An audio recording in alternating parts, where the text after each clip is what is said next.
اعوذ باللہ من الشیطان الرجیم، بسم اللہ الرحمن الرحیم۔ جی کل کا درس مس ہو گیا اور حیرت کی بات ہے کہ میں بھول گئی درس کرنا،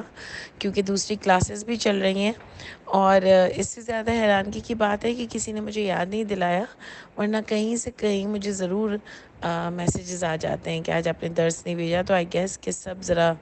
زیادہ بزی ہیں عید کے بعد، تو بس اللہ تعالیٰ ہم سب کو جڑنا نصیب کریں۔ اچھا جی دیکھیے، اعوذ باللہ من الشیطان الرجیم، بسم اللہ الرحمن الرحیم۔ جی ہماری آیت نمبر 29 تک ہم نے کیا تھا، اور اس میں ہم نے دیکھا تھا کہ مومنین کو کافرین کو دوست نہیں بنانا چاہیے، اور اس میں اللہ تعالیٰ نے یہ نہیں بتایا کہ کوئی بھی مومن کسی کافر سے دوستی ہی نہیں کر سکتا، اور مومن اور کافر کی تو ڈسکرپشن بھی الگ ہے ہمارے نزدیک، کہ ہم صرف ہندو کرسچنز اور ان کو ہی کافر نہیں کہتے ہیں، بلکہ جو بھی اللہ کی کتاب پر ایمان نہیں رکھتا، ہم نے قرآن سے یہی سیکھا کہ وہ کافر ہیں۔ اور اس میں اگر اس سیناریو میں آپ اس زمانے کی ہسٹری کے سیناریو میں دیکھیں تو یہ لگتا ہے کہ وہ تھا کیا کہنا چاہیے کہ باقی یہ مسلمان اور جو ابھی تک مسلمان نہیں ہوئے تھے ان کے بیچ کی بات ہے، تو اس میں ایک ڈیفرنٹ بات تھی کہ جب آپ کو دو لوگوں میں سے ایک کو چوز کرنا ہو تو آپ ان لوگوں کا ساتھ نہ دیں، اور اس کو پھر ہم نے ڈیٹیل سے سمجھا تھا۔ اور اللہ نے پھر فرمایا آیت نمبر 29 بھی کہ اللہ تعالیٰ سب کچھ جانتے ہیں جو تمہارے سینوں میں ہے، اور وہ جانتے ہیں جو کچھ بھی چھپاتے ہو تم یا ظاہر کرتے ہو۔ ٹھیک ہے، اس کے بعد اللہ تعالیٰ نے فرمایا کہ یوم تجدو، یوم، آج جو ہماری آیت سٹارٹ ہوگی، آیت نمبر 30، یوم تجدو کل نفس ما عملت، جس دن آپ تجید کل نفس، یعنی آپ پیش کی جائیں گے ہر نفس، ما عملت، جو عمل کیے اس نے، من خیر، کوئی بھلائی، محضرہ، حاضر، یعنی کوئی بھی اس نے جو بھی نیکی کی ہوگی، جو بھی برائی کی ہوگی، وہ اس کے سامنے حاضر کی جائے گی۔ تو آپ کو پتہ ہے کہ کون سا معاملہ ہے یہ؟ قیامت کے دن جب اعمال نامہ اس کو ملے گا تو اس کو وہ سب دکھایا جائے گا،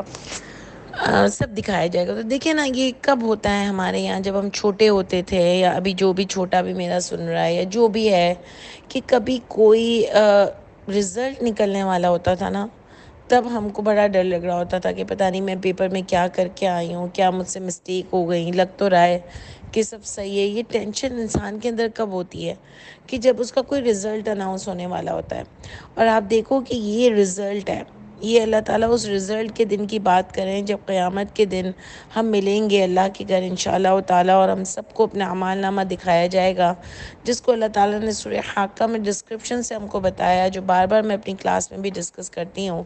کہ بہت اللہ تعالیٰ نے اس کو ایک پورا ہم کو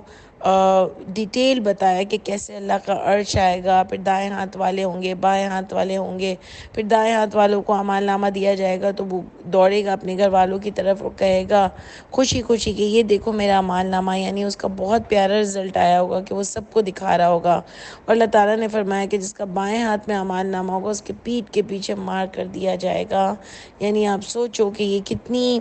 بڑی بات ہے، اللہ تعالیٰ نے کتنا پیارا اس کا نقشہ کھینچا، اور ہم کو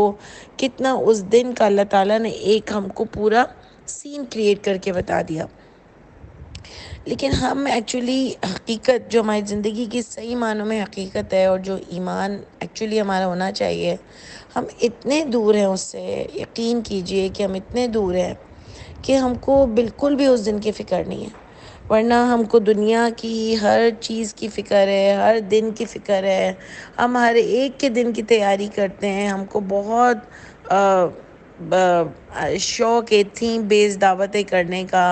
اچھی دعوتیں کرنے کا، دعوتوں میں جانے کا، کپڑوں کی ایک ایک جولری، ہر چیز میں اور آپ کرتے ہیں۔ لیکن وہ دن جو میری اور آپ کی زندگی میں ایک باقاعدہ دن آنے والا ہے، جس کی حقیقت کو کوئی دور نہیں کر سکتا،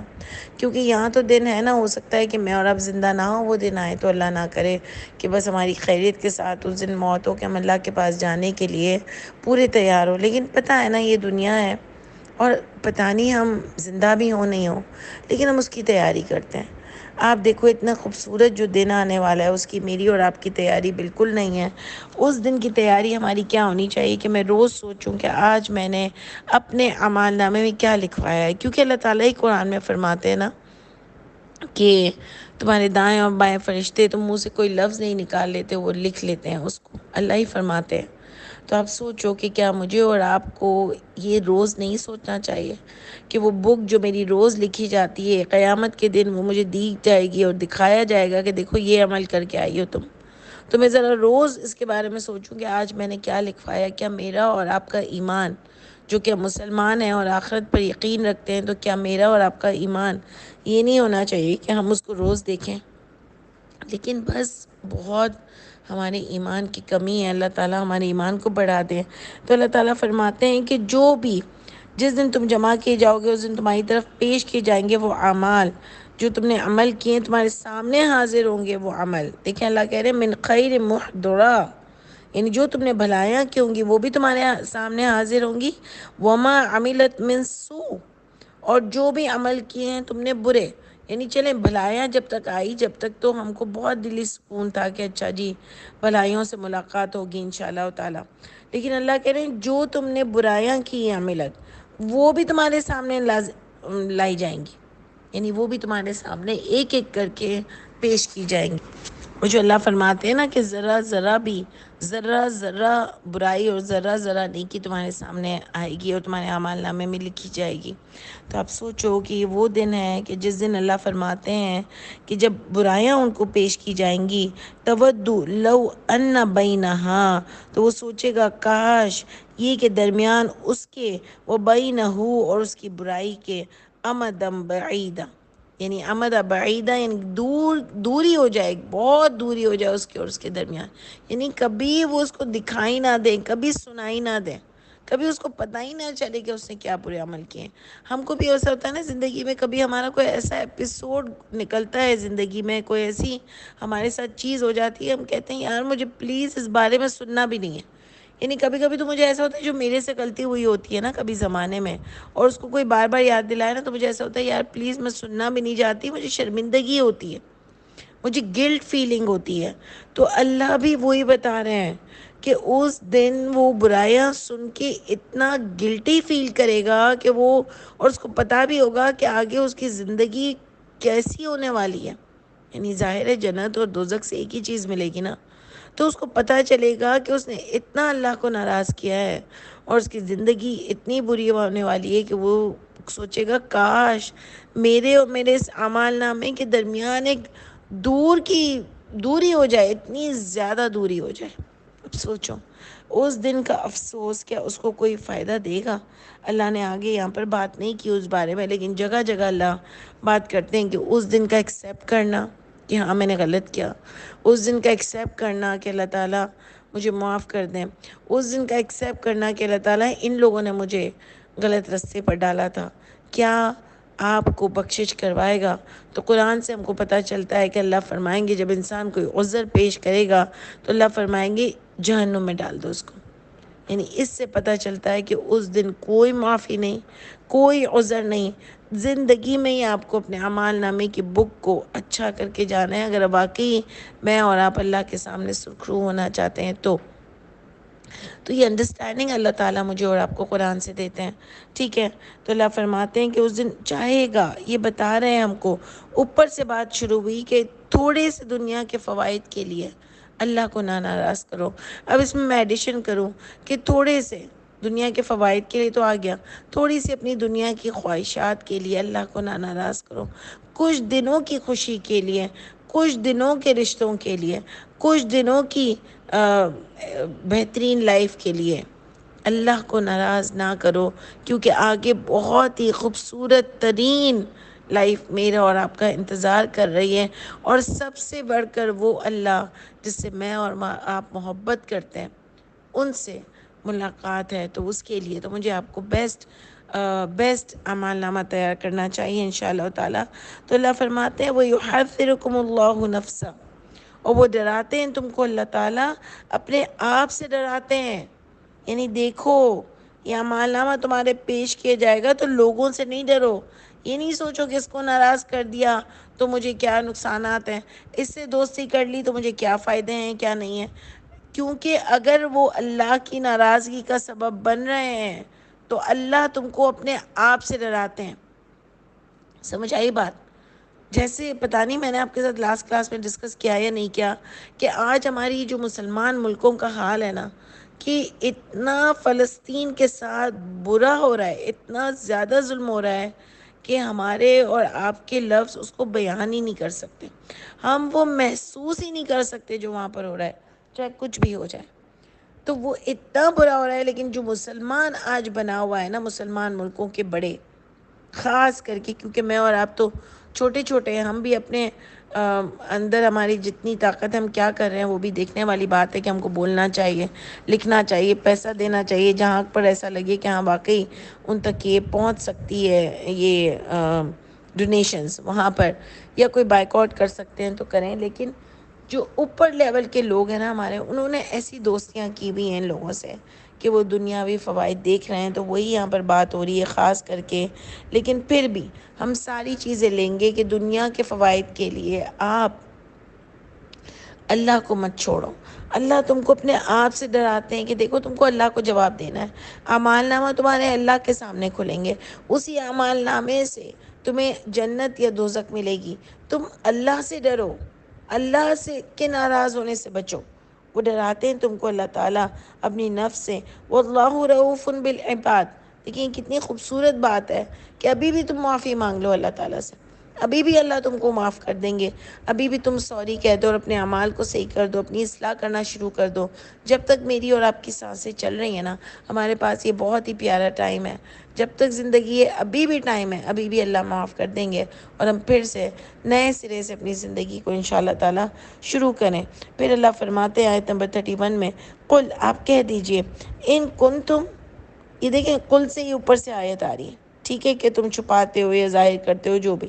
آپ کہہ رہے ہیں قل، نبی کریم صلی اللہ علیہ وآلہ وسلم سے کہہ رہے ہیں کہ آپ کہہ دیجئے، ان کنتم، اگر ہو تم تحبون اللہ، اگر تم محبت کرتے ہو اللہ سے، فاتبعونی، بس اتباع کرو میری۔ تو میری کیا؟ نون یازر نہیں، میری کیا؟ تو لوگ یہاں پر لے لیتے ہیں حدیث اور کیسے اٹھتے تھے، کیسے بیٹھتے تھے، کیسے کھاتے تھے، کیسے نہاتے تھے، کیسے یہ نبی کریم صلی اللہ علیہ وآلہ وسلم کی ذات کو اتنا آپ چھوٹا مت بنائیں، استغفر اللہ، وہ بہت بڑے انسان تھے، وہ اپنی ذات کی چیزیں مجھے اور آپ کو سکھانے نہیں آئے تھے، وہ اللہ کا کلام لے کر آئے تھے دنیا میں۔ سورہ محمد میں آتے ہیں نزل علی محمد وہو الحق، محمد کے اوپر جو نازل ہوئی ہے نا کتاب، وہی حق ہے اور وہ ہم کو دینے آئے تھے۔ اس زمانے کے سارے لوگ اللہ کو تو مانتے ہی تھے، اصل مسئلہ یہ تھا کہ وہ اپنے اپنے دین پر جمے ہوئے تھے، جو آپ نے سورہ آل عمران میں پہلے بھی پڑھا کہ لڑائی تھی کیا؟ لڑائی یہی تو تھی کہ لا الہ الا اللہ نہیں کرنا تھا نا ان کو، وہ کہتے تھے اللہ کے سوا کوئی معبود نہیں ہے۔ آپ کو آل عمران کے شروع میں بھی اگر آپ دوبارہ سے اپنے آپ کو ریکال کروائیں کہ آل عمران کے شروع میں بھی اللہ تعالیٰ نے فرما دیا کہ نزل علیک الکتاب بالحق مصدقا لما بین یدیہ، یعنی اب تم کیوں نہیں مان رہے ہو؟ یہ جو کتاب نبی کریم صلی اللہ علیہ وآلہ وسلم کو دی ہے یہ بھی حق ہے، اور اس کو تصدیق کر لو تم اپنی کتاب سے، وہ بھی حق تھی یہ بھی حق ہے، اور تم اس کو مان رہے ہو اور اس کو نہیں مان رہے، اور اس کو بھی انہوں نے بدل دیا تھا، انہوں نے خود ساختہ دین بنا لیا تھا، جو آپ کو سورہ آل عمران کی آیت میں مل رہا ہے، جو ہم نے پیچھے پڑھا، بہت خوبصورت آیت ہم کو ملی وہاں سے، جس میں ہم کو بہت سمجھنے کا موقع ملا، آیت نمبر 24 میں، کہ ان کو بھی ایسی جھوٹی باتیں دین کے نام پہ بتائی جاتی تھیں کہ ہرگز نہیں چھوئے گی تم کو آگ، مگر چند دنوں پر اللہ تعالیٰ نے فرمایا یہ اس لیے اتنے سیٹسفائیڈ تھے کہ ان کو ان کے دین نے ہی دھوکے میں ڈالا تھا، اور دین کون سا؟ ما کانوا یفترون، جو انہوں نے گھڑ لیا تھا۔ سمجھ آئی؟ انہوں نے اپنا خود ساختہ دین بنا لیا تھا۔ تو یہ اللہ کو تو مانتے تھے کیونکہ دوسری بکس کو بھی مان رہے تھے، لیکن انہوں نے دین کو چینج کر دیا تھا۔ تو وہ کہہ رہے ہیں اللہ ان سے کہہ دو کہ اگر واقعی تم اللہ سے محبت کرتے ہو نا تو میری اتباع کرو، یعنی میں نے جو اللہ کی طرف سے لے کر آیا ہوں کتاب، اس کی اتباع کرو۔ یحببکم اللہ، وہ محبت کریں گے تم سے اللہ، یعنی جب تم اللہ کی کتاب پر چلو گے تو اللہ بھی تم سے محبت کریں گے۔ وَيُغْفِرْ لَكُمْ، اور یہ آپ کو کئی جگہوں پہ ملے گا کہ اگر آپ اللہ کے بتائے ہوئے رستے پر چلو گے، اللہ کی کتاب پر عمل کرو گے تو اللہ آپ کی بخشش کر دیں گے۔ وَيُغْفِرْ لَكُمْ ذُنُوبَكُمْ، اور وہ بخش دیں گے تمہارے لیے تمہارے گناہوں کو۔ واللہ غفور رحیم، اور اللہ بخشنے والے اور رحم کرنے والے ہیں۔ یعنی پورا ٹوٹل اللہ تعالیٰ نے آپ کو یہ سمجھ دی، جیسے اوپر آئے کہ واللہ رؤوف بالعباد، اللہ تو بندے کو معاف کرنے والے ہیں۔ تو اب کوئی بندہ اٹھے گا سوچے گا یار یہ بڑی زبردست آیت ہے، اللہ تعالیٰ میں بدلنا چاہتا ہوں، میں بالکل آپ کا بننا چاہتا ہوں، میں قیامت کے دن اپنے اچھے اعمال نامہ کے ساتھ آپ کے ساتھ کھڑا ہونا چاہتا ہوں۔ تو آگے کی آیت میں اللہ تعالیٰ نے اس کو ایکسپلین کر دیا کہ کیسے تمہاری آخرت اچھی بنے گی، کہ تم نبی کریم صلی اللہ علیہ وآلہ وسلم کی لائی ہوئی کتاب پر عمل کرو، سمجھو، عمل کرو اور اس کے مطابق اپنی زندگی گزارو، تو اللہ تعالیٰ تمہارے پچھلے گناہوں کو معاف کر دیں گے، تمہارے آگے بھی تمہاری رہنمائی فرمائیں گے۔ یہ بھی آپ کو بہت جگہوں پہ ملتا ہے، کیونکہ اللہ تعالیٰ تو بخشنے والے اور رحم کرنے والے ہیں۔ کب؟ جب آپ کو حق مل جائے تو آپ اس کے ساتھ چلو، اس پر عمل کرو، اور اللہ کے نزدیک سب سے بڑا حق لا الہ الا اللہ ہے، اور سب سے بڑا حق اللہ کی کتاب ہے۔ یہ دونوں حق سب سے بڑے ہیں، ٹھیک ہے؟ تو اس پر عمل کرنے سے معافی بھی ملے گی اور اللہ کی رضا بھی ملے گی۔ اللہ تعالیٰ مجھے اور آپ کو بہترین عمل کرنے والا بنائے۔ اس کے بعد بھی جو آیت آتی ہے اطیعوا اللہ و اطیعوا الرسول، یہ بھی کافی سمجھنے کی آیت ہے، تو انشاءاللہ اس کو پھر ہم کل کنٹینیو کریں گے۔ سبحان ربک رب العزت عما یصفون وسلام علی المرسلین والحمد للہ رب العالمین۔ السلام علیکم ورحمۃ اللہ وبرکاتہ۔